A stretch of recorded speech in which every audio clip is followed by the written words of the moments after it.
और संसद के हर एक सत्र के अवसान पर हम एक समीक्षा प्रेस वार्ता करते हैं। आज हमने अपने दोनों सदनों के नेताओं और दोनों सदन में मुख्य सचेतक उनको आमंत्रित किया है। मैं स्वागत करता हूं देश के वरिष्ठ नेता, विपक्ष के नेता आदरणीय मल्लिकार्जुन खड़गे जी का, आदरणीय अधीर रंजन चौधरी जी का, आदरणीय जयराम रमेश जी का एवं आदरणीय कोडिकुंडल सुरेश जी का। मैं आग्रह करूंगा खड़गे जी से कि वो प्रेस वार्ता आरंभ करें। सभी को मेरा नमस्कार। हम यहाँ पर जो उपस्थित हैं हमारे पार्लियामेंट के नेता अधीर रंजन चौधरी जी और हमारे चीफ विप राज्यसभा श्री जयराम रमेश जी और लोकसभा के चीफ विप श्री कोडिकुंडल सुरेश जी और प्रेस के हमारे जो मीडिया के मित्र झा जी और सभी दोस्तों, ये एज यूजुअल आपको मालूम है जब हमारा सत्र ख़त्म होता है सेशन, उस वक्त हम हमेशा आपके सामने आते हैं और जो पार्लियामेंट में हमने अपने बातों को, मुद्दों को वहाँ पर जो रखते हैं उसका थोड़ा सा विवर आपके पास देते हैं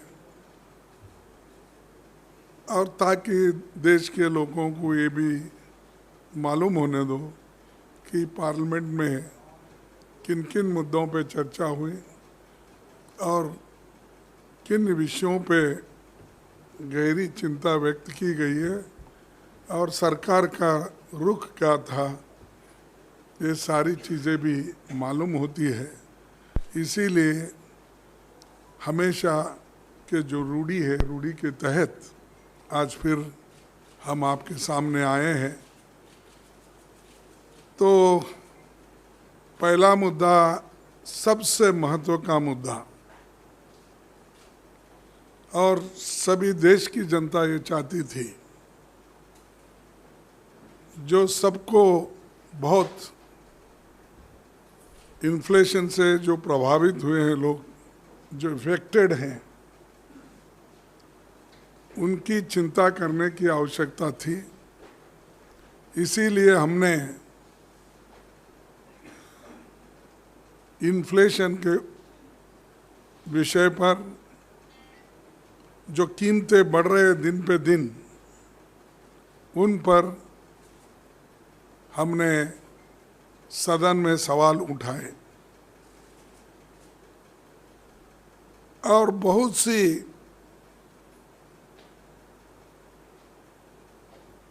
चीज़ों पे हम मनवाने की उनको कोशिश किए कि जो diesel, petrol, LPG, CNG, PNG, kerosene, इसके जो दाम बढ़ रहे हैं दिन पर दिन, चुनाव के पहले तो उन्होंने पेट्रोल का दाम कम करा और वो घोषणा की थी, लेकिन यूं ही 5 राज्यों के चुनाव हो गए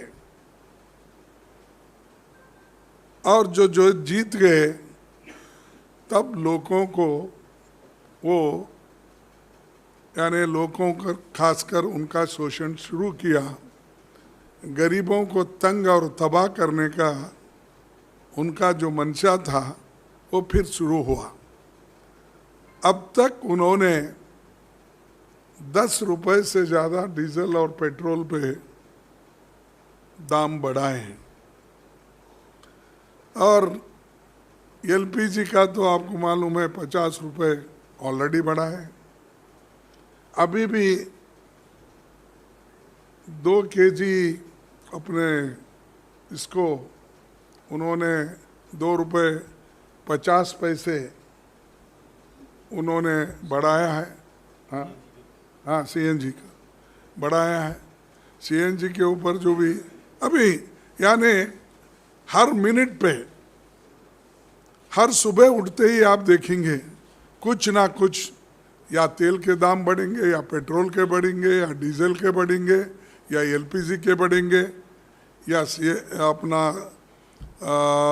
एनपीके के बढ़ेंगे, यहाँ तक कि आवश्यक वस्तुओं के जो औषध है उसके दाम भी करीब, मैं समझता हूँ 80 औषधों के दाम भी 15 से 17% तक उन्होंने बढ़ाया है। तो इस पे हम चर्चा चाहते थे, इस लोगों को हम बताना चाहते थे, जब इंटरनेशनल मार्केट में प्राइस के दाम कम है, क्रूड ऑयल के प्राइस कम हो रहे हैं, लेकिन यहाँ पर रोज बढ़ रहे हैं। जब अपनी सरकार थी यूपी की, उस वक्त इंटरनेशनल मार्केट में प्राइस, यही प्राइस जब थे 110, 112, 120 तक भी गया था पर डॉलर, पर बैरल, तो भी हमने जनता को कम करके उनको राहत दिया था और सब्सिडी दी थी। लेकिन इसके ऊपर उन्होंने कोई सोचे भी नहीं, समझे भी नहीं, और वो बात हमेशा करने ही नहीं देते थे।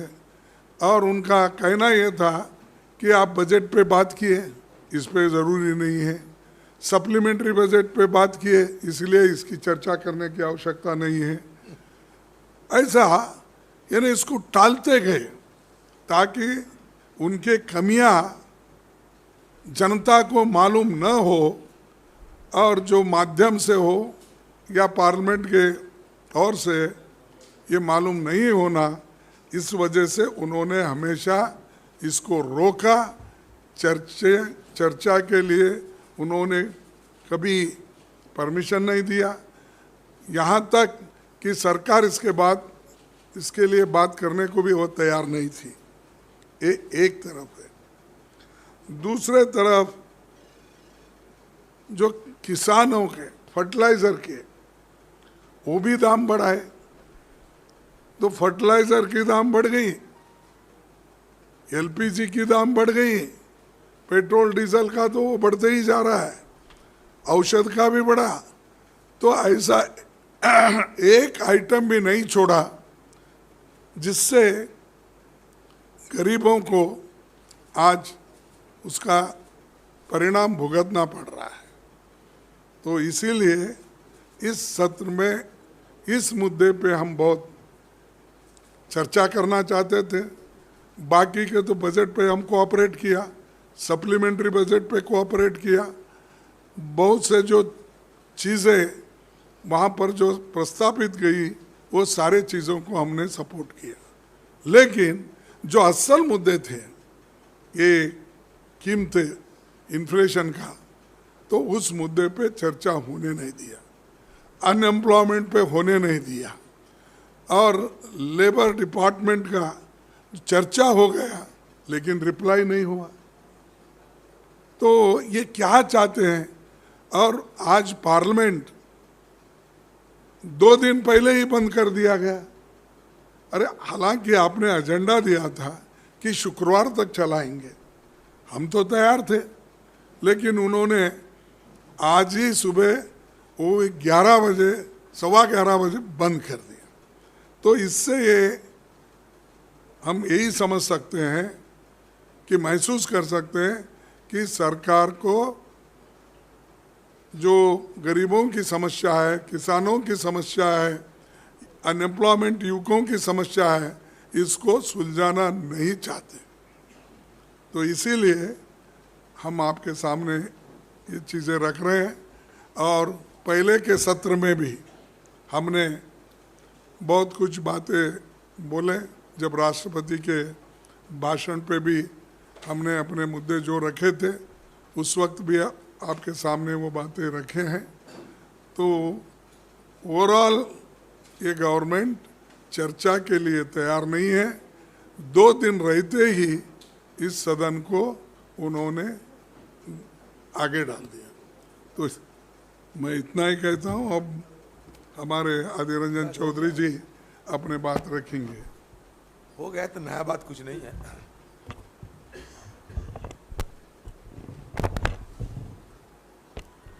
खड़गे जी जो कह दिए हैं इसमें नया बात और जोड़ने का कोई आवश्यकता नहीं है। लेकिन एक बात जरूर मैं कहना चाहता हूं कि आप जानते होंगे कि सदन चलाने के लिए सरकार और विपक्ष में वार्तालाप करते हैं तो कुछ तरीका परंपरागत भावना से सदन में बरकरार रहते हैं। एक तो हमारा तरफ से अगर कोई मुद्दा हम उठाना चाहते हैं तो सीधा स्पीकर साहब को दरखास्त करते हैं, और नहीं तो जब बिजनेस एडवाइजरी कमेटी की मीटिंग होती है तब हम सारे बात वहाँ रखते हैं। सरकार भी रखते हैं, हमारी तरफ से भी रखा जाता। ऐसा बीएसी मीटिंग होने का बाद हमें सबको ये मालूम होता कि भाई अगले हफ्ते में क्या क्या मुद्दा सदन में चर्चा होने के लिए प्रस्तुत किया जा रहे हैं, और इसी मसले पे हम सारे हमारे मेंबरों को ये वार्ता दे देते हैं कि आप तैयार रहो क्योंकि इस विषय पे चर्चा होना बाकी है। ऐसा ही एक बिजनेस एडवाइजरी कमेटी की मीटिंग में हमारे पार्टी की तरफ से 2 मुद्दा हम रखे थे अंडर रूल 193 में, और साथ साथ डिमांड्स फॉर ग्रांट्स में अनुदान की चर्चा में हम और 2 मुद्दे रखे थे। जो डिमांड फॉर ग्रांट्स में चर्चा हुई उसके अलावा हमारी तरफ से ही मांग किया गया था कि मिनिस्ट्री ऑफ होम पे सदन में चर्चा होना चाहिए, मिनिस्ट्री ऑफ होम की डिमांड फॉर ग्रांट्स पे, और मिनिस्ट्री ऑफ डिफेंस की, रक्षा मंत्रालय की जो डिमांड्स फॉर ग्रांट्स उसमें भी चर्चा होना चाहिए। और साथ हम लोग ये भी मुद्दा रखा था कि हमारे सदन में एक्सटर्नल अफेयर्स में उनका जो डिमांड्स फॉर ग्रांट्स होते हैं उसमें भी अगर हो तो चर्चा करने का मौका दिया जाए। ये गए डिमांड्स फॉर ग्रांट्स की मसला। दूसरी तरफ 193 जो हम बात करते हुए फैसला लेते हैं उसमें हमारे तरफ से ये मांग किया गया था कि एक रूस यूक्रेन जंग और उसके साथ उत्पन्न स्थिति में हमारे देश की छात्र छात्राओं और बाकी सारे जो लोग फंसे हुए थे, और उसके साथ साथ हम अगले दिन हमारे देश की तरफ से हम क्या सोचते हैं ये मुद्दे को लेकर ये सदन में चर्चा होना चाहिए। और खासकर जो चीज़ में मैं हमारे पार्टी की तरफ से बार बार गुहार लगाए थे हम लोग, चाहे स्पीकर साहब के पास और चाहे बीएसी कमेटी में, वो यह था कि महंगाई चौतरफा महंगाई से सारे हिंदुस्तान के आम लोग परेशान हैं, मुश्किल झेलने पड़ते हैं। दिनों दिन इनकी माली हालत बिगड़ते जा रहे हैं, और इसके लिए एक बड़ी वजह यह है कि महंगाई।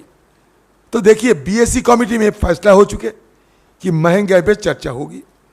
सत्ता पक्ष या तो बाहर में मीडिया वालों को भी बोल दिया था कि हाँ हम अगले दिन महंगाई पे चर्चा करेंगे। अंतिम दिन तक हमें यह पता था कि हमें महंगाई पर चर्चा करना चाहिए, लेकिन अचानक आज ये सदन रद्द कर दिया गया। कल शाम को हमें पता चला कि कल सुबह सदन रद्द होने वाला है। पहले भी ये जानकारी नहीं दिया गया था हमें। अचानक सदन रद्द करते हुए हमारी जो असली मुद्दा था, और सिर्फ हमारी नहीं सरकार जिस मुद्दे पे ये सहमति जताई थी उस मुद्दे से सरकार खुद भागे। ये सबसे बड़ी देखने वाली चीज ये होते हैं, सरकार जो देश चलाते हैं वो बीएसी कमेटी में सहमति देते हैं और उसके बावजूद जब समय आते हैं तो भाग जाते हैं। क्योंकि जब यह बीएससी कमेटी में तय हुआ था उस समय इनको शायद ये लगा था कि मैनेज हो जाएगी, चलो महंगाई के मुद्दे पे चर्चा कराया जाए क्योंकि मैनेज किया जाएगा। लेकिन बाद में देखा कि रोजाना सुबह होते ही जिस तरीके से बेतहाशा दामों पे इजाफा हो रहे हैं और लोगों में क्षोभ और गुस्सा रोष पैदा होते हैं, इसके मुकाबला करना उनके लिए अभी उतना आसान नहीं होगी। इसलिए वो एस्केप रूट, ये भागने वाला राह अपनाते हुए वो क्या किया, चलो सारे सदन को रद्द किया जाए, सारे सदन को रद्द किया जाए, ये मुद्दा न रहेगी, ना कोई बांसी रहेगी ना कोई बजाने वाला रहेगी सदन के अंदर, बस चलो सदन ही खत्म कर दे। नहीं तो ऐसा कोई ठोस वजह नहीं था ये सदन रद्द करने के लिए। कहिए 8 तारीख तक ये सरकार खुद ऐलान किया था कि सदन चलेगी, लेकिन अचानक कल शाम में पता चला कि ना सदन आज से रद्द किया जाए। क्यों? क्योंकि हमारे मुद्दा था महंगाई। ये सरकार महंगाई पर चर्चा नहीं करना चाहते, बजाय स्पष्ट है। हमारे नेता मल्लिकार्जुन खड़गे जी सारे कुछ स्पष्ट रूप से आपको व्याख्यान दिए हैं। ये हर सुबह एक बार तो चलो सूरज को प्रणाम, हम लोग प्रणाम करते हैं सूर्य देवता को, और दूसरी तरफ सुबह ही तोहफा मिल जाते हैं, चलो आज इसका दाम इजाफा हो गए, कभी सीएनजी, कभी पीएनजी, कभी पेट्रोल, कभी डीजल, कभी रसोई गैस, कभी खाद, कभी दवाइयाँ, चलो जो मर्जी, केरोसिन जो सारे हिंदुस्तान के आम लोग गरीब लोग इस्तेमाल करते हैं उसको भी नहीं छोड़ा। क्यों? जंग शुरू हो गए इसलिए। मान लेते हैं जंग जरूर हुए हैं, हो रहे हैं, लेकिन ये सरकार की वित्त मंत्री खुद बयान देते हैं कि ये मौके का फायदा उठाते हुए हम सस्ता में तेल खरीदेंगे। सरकार की वित्त मंत्री खुद कहती है कि अभी डिस्काउंटेड प्राइस में, मतलब सस्ते में हम तेल खरीदेंगे, क्योंकि जंग के चलते रशिया सस्ते में तेल बेच रहे हैं। डॉलर के कारोबार में थोड़ा कठिनाई आ गए हैं, स्विफ्ट के चलते उनको पर पाबंदी लगाए गए। तो चलो सस्ते में जो देश तेल लेना चाहते हैं ये सस्ते में हम तेल बेचने जा रहे हैं। और सरकार की वित्त मंत्री खुद कहते हैं कि हाँ ये डिस्काउंटेड प्राइस में अभी तेल मिलना आसान हो गए, हम धड़ल्ले से तेल खरीदेंगे। और सस्ते मतलब $35 एक बैरल। बताइए, जब सरकार खुद कहती है सस्ते में तेल मिलते हैं इसलिए हम रशिया से तेल खरीदेंगे, तो वजह क्या था कि रोजाना सुबह होते ही सुबह में एक तोहफा देते हैं हिंदुस्तान के आम लोगों को, कुछ ना कुछ दामों में इजाफा करते। क्यों? इधर तुम दाम में इजाफा करते हैं, सदन में जवाबदेही से बचने के लिए सदन छोड़ के भागते हैं, सदन को रद्द कर देते हैं, और तुम्हारा स्थापना दिवस में ये हमारे हमको ज्ञान दिया जाता है कि लोकतंत्र को पालन करते चलो। ये क्या लोकतंत्र की नजारा है? ये क्या लोकतंत्र की नजर है? ये सरकार की खुद कहते, स्पीकर साहब खुद कहे हैं आज कि 129% उत्पादकता है सदन की। तो 129% जब एक सदन की उत्पादकता होते हैं, इसका मतलब क्या? इसका मतलब विपक्ष सहयोग करते हैं। हाँ, हम सहयोग करते हैं चर्चा के लिए, क्योंकि हम आम जनता का नुमाइंदे होते हुए हमारे ये फर्ज बनते हैं कि सदन के अंदर चर्चा करते हुए आम लोगों की जो समस्या है, ये समस्या को समाधान निकालने का कोई राह ढूंढे, वो हम करते हैं। इसीलिए हमारे ये सहयोग से 129% उत्पादकता सदन की बढ़ी है। लेकिन सरकार ये मानने के लिए तैयार नहीं है। जब ये सरकार आज की जो सत्ताधारी, वो जब विपक्ष में बैठते थे तब क्या कहते थे कि सदन को ठप कराना, सदन को तोड़फोड़ करना, सदन को जबरदस्ती रद्द करा देना लोकतंत्र की एक हिस्सा बनते हैं। और आज ये सरकार को खुद कहने पड़ता कि 129% हमारा उत्पादकता हो चुका है। इसका मतलब विपक्ष होते हुए भी हम एक जिम्मेदारी संभालते हुए, ये जिम्मेदार न दिखाते हुए हम सदन को सहयोग किए हैं आम लोगों की बात रखने का। जो सबसे बड़ा पंचायत है, वो पंचायत को सुचारू रूप से परिचालना करते हुए हम मदद किए हैं, ये स्पष्ट होते हैं। लेकिन हमारा बात फिर भी रखने का मौका नहीं दी जाता है। इसलिए 2 दिन पहले सरकार भागने की मंशा से चुप्पी साधे अचानक सदन को रद्द कर दिया, एडजर्नमेंट कर दिया अनिश्चितकाल के लिए। यही हमारा ये सरकार के, ये जो नई न्यू इंडिया की, न्यू सरकार की, ये न्यू सोच की आपको जानकारी हम दे रहे हैं। Thank you.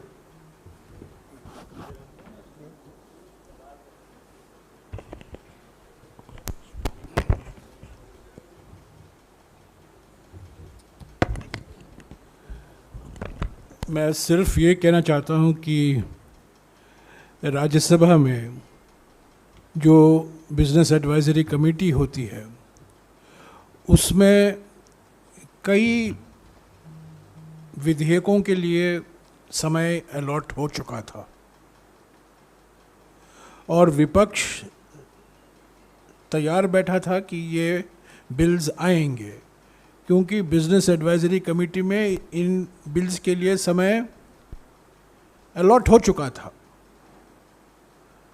पर कल हमें पता चला, जैसा कि खरगे जी और अधीर जी ने बताया है, कल हमें पता चला कि आज साइने डाई एडजर्न होगा। तो मैं समझता हूँ ये सरकार की विफलता है। सरकार के पास कोई एजेंडा नहीं रहा और जो बिल्स के लिए समय अलॉट हो चुका था वो भी नहीं ला पाए।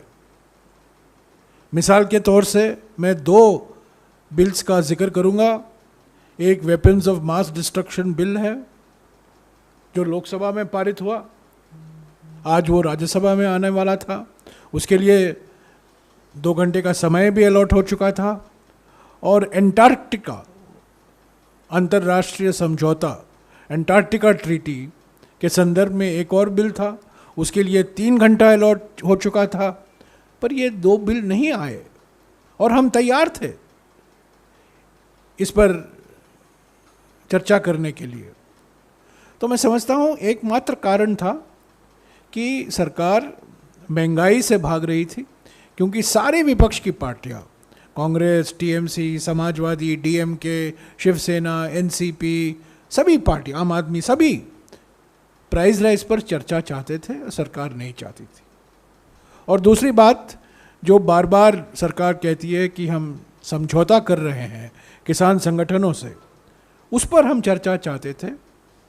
और हमारे जो साथी हैं दीपेंद्र हुडा जी, उन्होंने कई बार नोटिस दिया है कि ये समझौता के बारे में हम चर्चा करें, पर उस पर भी मंजूरी नहीं दी गई।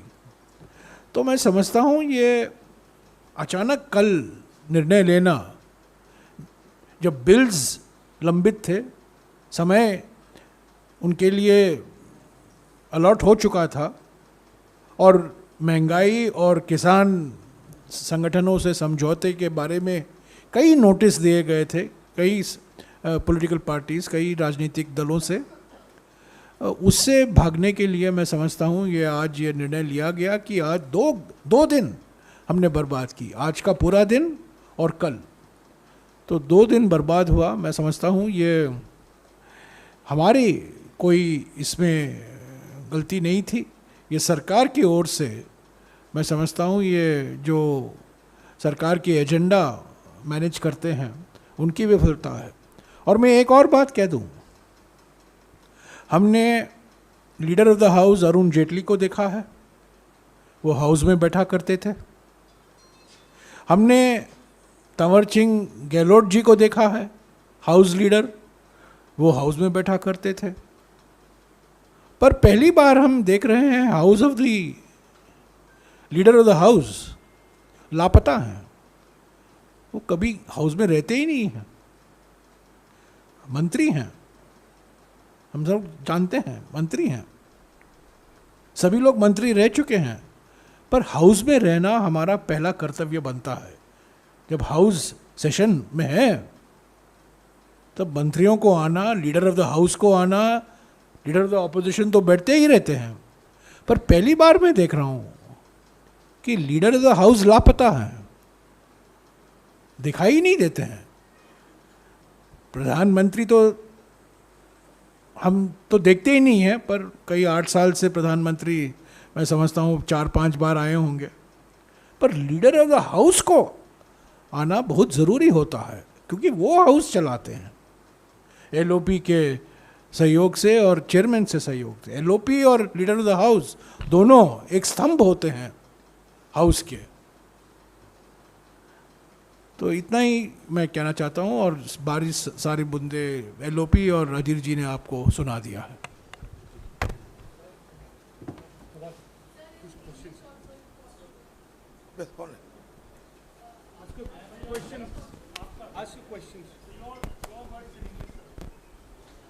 हाँ? Essence of it in English. Sorry? Essence of it in English. No, जो आप अंग्रेजी में, में अंग्रेजी में टाइम अलॉट हुआ था ये वो bill pay The House has got adjourned and we have lost 2 days of business, today and tomorrow. In the Rajya Sabha, I can say confidently, the Business Advisory Committee had allocated time for bills. Those bills have not come to the Rajya Sabha. The opposition was prepared for a full discussion on the Weapons of Mass Destruction Bill, which was passed in the Lok Sabha yesterday. We were also prepared for a discussion on the Antarctica Bill, for which time was allocated.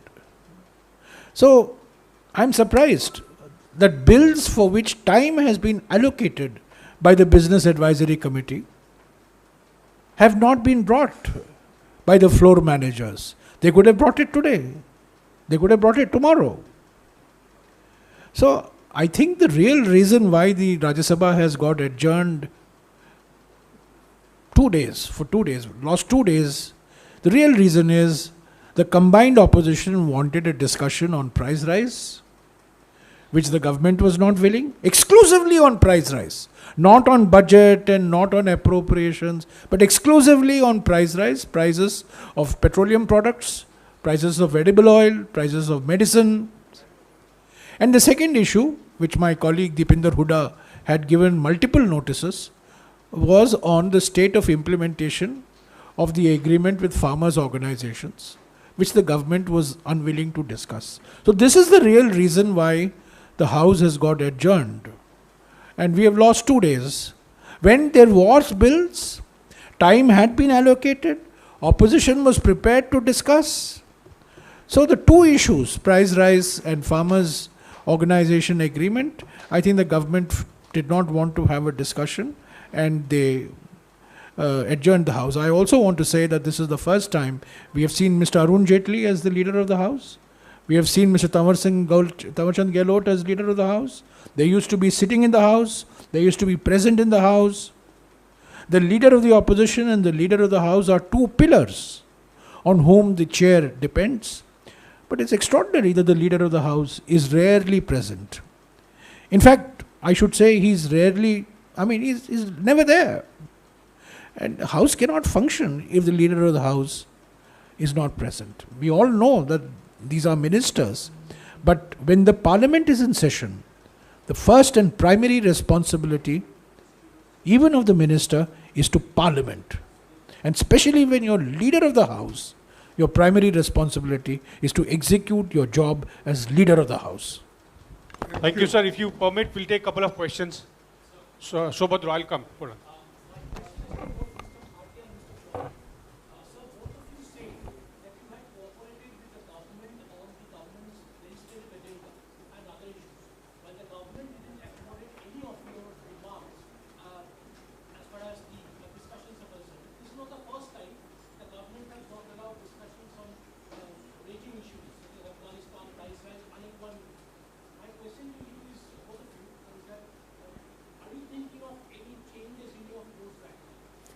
No, that's why our party has taken a decision to protest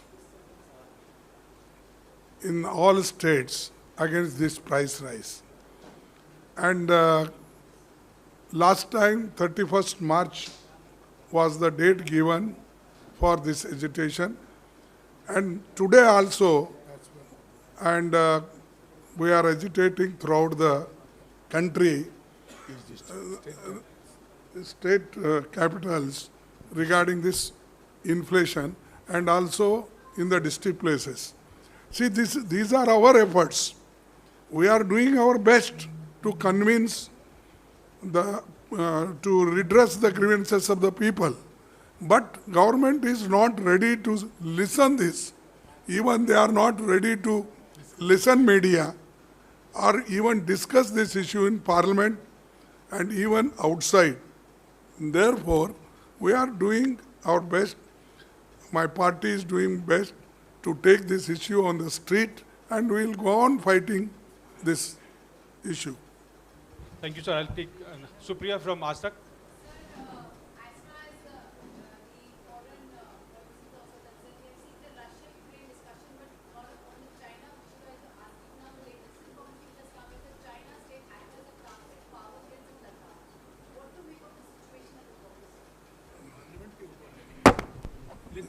You raised this, no? हाँ? This is a Yes, yes. Parliament के ऊपर ये briefing है, अलग से पूछ लीजिएगा.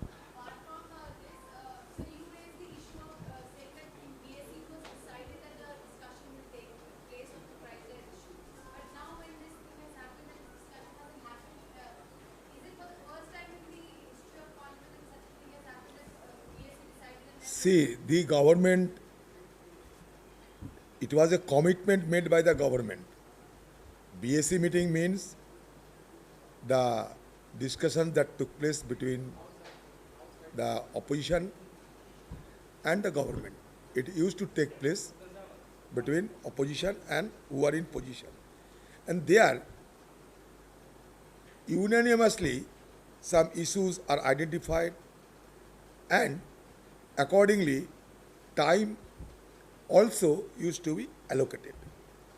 But here, it is the breach of the commitment made by the government itself. So certainly, the credibility index of government could be a matter of a great question. Because being an opposition party, we cannot dictate how the house will be running. It is the government who is incumbent upon transacting the business of a house. When the government commits that yes, you are the opposition party, you are demanding the issue, we are also giving our accent and agreed upon to raise the issue, and accordingly time was also allocated. So it is a breach of the commitment, that commitment made by the government. Siddharth from ANI. Queue, sir. Yeah, go ahead. Sir Lok Sabha में तो BSc meeting में इस बात की चर्चा भी की गई थी कि महंगाई की चर्चा होगी सदन में, लेकिन दोनों में मेरा दोनों से सवाल है कि सरकार एक तरफ लोकसभा में 129% की प्रोडक्टिविटी की बात कर रही है, राज्यसभा में 99%, तो सरकार का तो बिजनेस पूरा हो गया, लेकिन विपक्ष अपनी बात नहीं रख पाया, मुद्दा नहीं रख पाया, तो क्या हम इसको कमजोरी समझे विपक्ष की या खुलापन समझे कि जो सरकार ने कहा उस तरीके से उसका काम? देखिए, हमने तो हर मुद्दों को यहाँ स्पष्ट किया. इन्फ्लेशन हमारा मुद्दा था, अनएम्प्लॉयमेंट हमारा मुद्दा था, और बहुत से इवन फॉरेन पॉलिसी के विषय पे भी हमारे मुद्दे थे. लेकिन सबसे बड़ा मुद्दा ये था कि इन्फ्लेशन का और अनएम्प्लॉयमेंट का. इन मुद्दों पे वो चर्चा करने के लिए तैयार नहीं, और उनका एजेंडा क्या कंप्लीट हुआ. जो बिल आए या बजट पे चर्चा थी, अब बजट पे चर्चा अगर हम रोक भी पाते, सबकी तनख्वाह बंद होती थी, तो हमको उधर जो चीज़ों को महत्व देना है वो दिए. लेकिन वो लोग क्या सुनना चाहिए था, किन मुद्दों को वो हमको उत्तर देना चाहिए था या देश के जनता को, वो नहीं किए. इसीलिए वो चर्चा से भागना चाहते थे, अब दौड़ भाग गए हैं. Neeraj from network 18। सर, खड़गे सर और अजीत दास से सवाल है, दोनों सदनों में आप लोग पार्टी का नेतृत्व करते हैं, अगला मॉनसून सत्र शुरू होगा, उस समय तक राष्ट्रपति चुनाव की प्रक्रिया चलेगी। कांग्रेस का क्या स्टैंड है राष्ट्रपति चुनाव पर? विपक्ष की एकजुटता के लिए आपकी पार्टी क्या करेगी? दोनों से सवाल है, क्योंकि राष्ट्रपति भी संसद का हिस्सा होते हैं।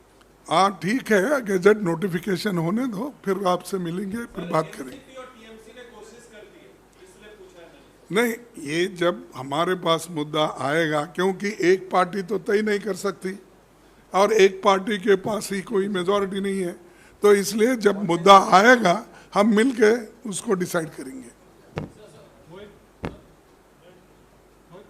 हाँ क्या है बोलिए।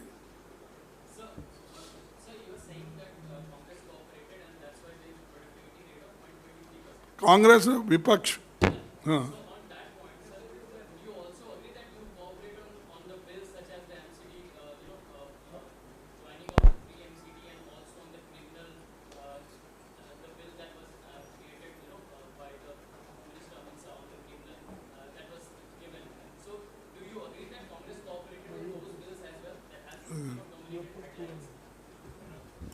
See, we have opposed the bill and suggested that given the importance and the intricacies of this legislative document, it should be further scrutinized by the standing committee, which was negated by the concerned minister and the government. Our suggestion was only to go deep into this legislative document because there is a various ramifications inherent in this bill. So we need to be cautious. We should tread on the path cautiously, and better the bill should be sent to the standing committee for further scrutinization. एक minute, ये देखिए, उसको twist मत करने से। Cooperation का मतलब ये होता है जो बिल कॉमन होते, जैसा सप्लीमेंट्री बिल कहा मैंने, बजट कहा, ये होते हैं। बाकी के बिल पे तो चर्चा होती है, हम अपोज करते हैं, डिवीजन मांगते हैं और वॉकआउट भी करते हैं चंद इशू पे। तो ये प्रोडक्टिविटी इन्होंने जो बताई 133%, तो उसका उद्देश्य ये था कि हाउस जो चलने के लिए कोऑपरेट किए, लेकिन अपने विषय जो रखना था और हमारा जो डिसेंट था वो सारी चीज़ें रखे। आप देखे होंगे कल सीआरपीसी पे चिदम्बरम साहब अपनी बात को रखे, एमसीडी के ऊपर सिंघवी साहब बात रखे। ये सब आप देखने के बाद हम अपने बात को ठोस रखते हैं। जब वो नहीं मानते हैं तो हम वॉकआउट तो करते हैं या डिसेंट वहाँ पर दिखाते हैं। तो ये चीज़ें होती है। उसको ये मत करिए कि कोऑपरेशन दे रहे हैं तो सबको सहमति है, ऐसा नहीं होता। कोऑपरेशन की मतलब होता है क्वांटिटी के साथ साथ क्वालिटी भी होते हैं। मैं ये भी कह दूं, जैसा कि अभी अजीत जी ने कहा है, कि हमने एमसीडी बिल का पूरा विरोध किया और आज भी विरोध करते हैं। प्रिजनर आइडेंटिफिकेशन बिल, जो criminal code of criminal procedure amendment bill, उसका हमने पूरा विरोध किया, आज भी विरोध करते हैं। और कल हमारे ओर से पूर्व गृह मंत्री चिदम्बरम साहब ने मौजूदा गृह मंत्री से 4 सवाल पूछे और 4 सवाल से 2 सवालों का स्पष्टीकरण गृह मंत्री ने दिया और गृह मंत्री ने स्वीकारा कि जो मुद्दे पूर्व गृह मंत्री उठा रहे हैं उसमें दम है, इसीलिए उन्होंने स्पष्टीकरण दी। पर बाद में और जो बाकी 2 सवाल थे उसके लिए समय नहीं रहा। तो ऐसा नहीं है कि जैसा कि अभी खड़गे साहब ने कहा है, आप ट्विस्ट मत कीजिए, इसका हम विरोध करते हैं। और मैं और एक और बात कह दूं, ये जो कल code of criminal procedure amendment bill लाया गया, जो code of criminal procedure amendment bill लाया गया, डेटा प्राइवेसी बिल तो लाया नहीं गया, डीएनए के बारे में बिल नहीं लाया गया, बिना डीएनए रेगुलेशन बिल के, बिना डेटा प्राइवेसी बिल के code of criminal procedure bill pass कराना गलत था, और आज भी हम उसे गलत मानते हैं। Thank you.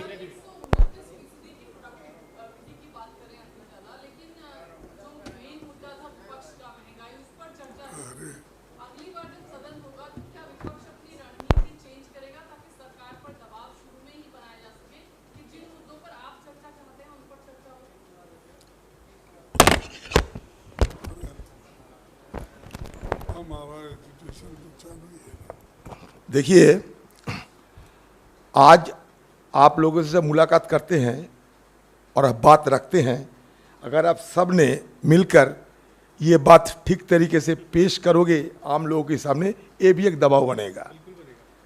तो दबाव बनने की हर एक किस्म के तरीका होते हैं, सदन के अंदर भी है तो है होते हैं, सदन के बाहर भी होते हैं। इसलिए सदन के अंदर हम लोग जो बात रखने का कोशिश किया, उससे तो भागा ही है सरकार ने, लेकिन ये जब बाहर में आएगा तो भाग नहीं पाएगा। तो आप भी थोड़ा ये दबाव बढ़ाओ, क्योंकि सबको इससे मुश्किल को झेलना पड़ता। आपको स्कूटर, आपको मोटरसाइकिल की जो खर्चा बढ़ रहे हैं, बाजार में आप भी जाते हो, आप अपना महंगा को खुद आप जानते हो, ये मुसीबत की आप खुद को ये मुसीबत को झेलना पड़ते। हम यहाँ नया क्या बात बताओ।